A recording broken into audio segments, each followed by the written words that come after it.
Hey guys, it's Stephen and Phil here, back on another video. Today we're taking a much closer look at Inter Milan's new 20-year anniversary, guys. They celebrate 20 years working with Nike. And we're going to take a close look as well at this whole kind of anniversary kit culture, because I know there's a lot of cynicism from this guy next to me in particular about these kind of things. Some of it earned, maybe some of it not, and it depends where you stand on this. We've also done the Barcelona kit this year, so I'll put a link to that video above my head somewhere right now. But we're going to start today looking at this Inter Milan and Nike 20-year anniversary shirt. It's crazy, as you'd expect it to be.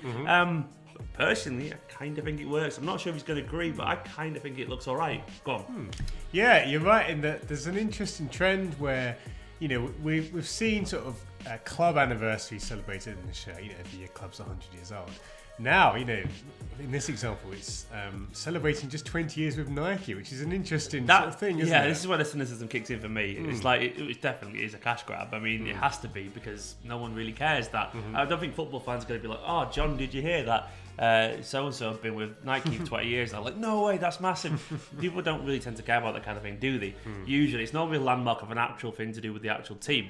So this, to me, is obviously a marketing opportunity, and it's just celebrating, I guess, their bond together.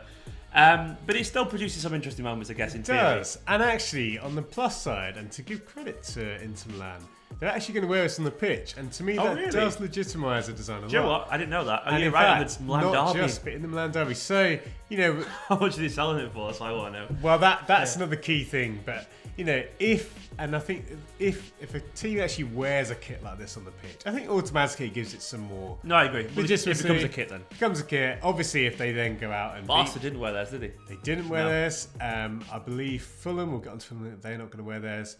Apart from pre-season. But anyway, this Inter Milan shirt is a really nicely designed shirt, actually, despite the kind of craziness of it. It's quite crisp.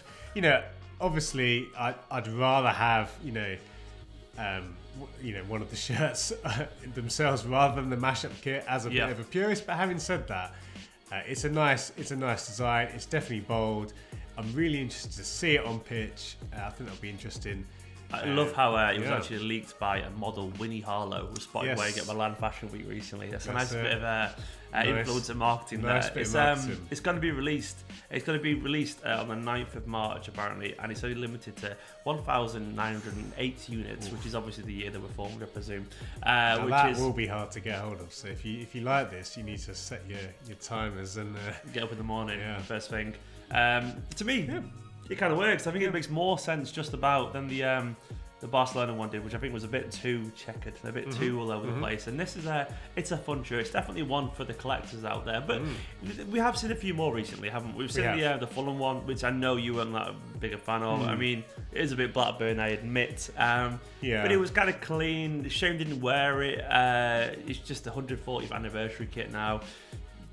Average. Yeah, the biggest disappointment for me was that it was supposed to reference the first ever Fulham kit, but the first Fulham kit had completely different colours. And so I think it sounds silly, but they could have at least done something a bit more closer to that. You know, we saw a fantastic kit from Macron for a recent game to celebrate Gordon Banks. Oh yeah, remember? And it was a superb design that Stoke and Macron worked with, and that was kind of an old kit brought back to life.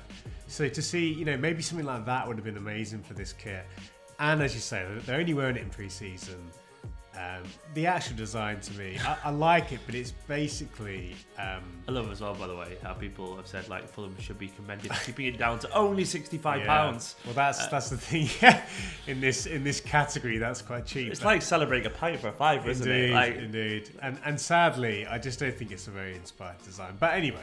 One trigger with the Werder Bremen one, because they announced recently 120th anniversary shirt, which I pulled up now on the laptop. Phil can see it. That was. Bold. Another bold one, yeah. To be honest, it looks like something you'd see in the walls of Germany with graffiti. Indeed. It's very. I quite like it, actually. Well, you know what I liked about this one? So there was a few nice details which were pointed out to me on Twitter. One of them being that they've taken each of those greens from previous home shirts, so I like that. You know, you kind of covering the history there. Also, and I think this is my favourite detail, the actual construction of the shirt, I believe, is actually stitched together, so it's not just a printed pattern. Oh, so they're all cut segments, essentially? Well, I believe so. I'd have to have a look at it closely to see, but certainly from pictures, it looks like it's kind of actually made with different panels, which I really like. You know, it's a bit of creativity. Often you see these crazy patterns and it's just a printed design. It looks so good with the white socks and the shorts as well. The whole It's thing. a funny, it's a I funny like it. look. I think it really works. Yeah, and they did wear it and they won, I believe, in the kit, which always helps. So yeah, really nice. I think that this was one was nice. 1899 copies, 1,899. It was available. I'm not sure if it's still available now. Let me just double check. It's probably sold out, I reckon. I believe Either it's way, sold out. Yeah. that was a nice little kit. So in general, what's your take on the whole anniversary kit thing? Is it a cash grab? Is it I think something to be celebrated? I'm very happy, when teams do it because it's always an interesting talking point.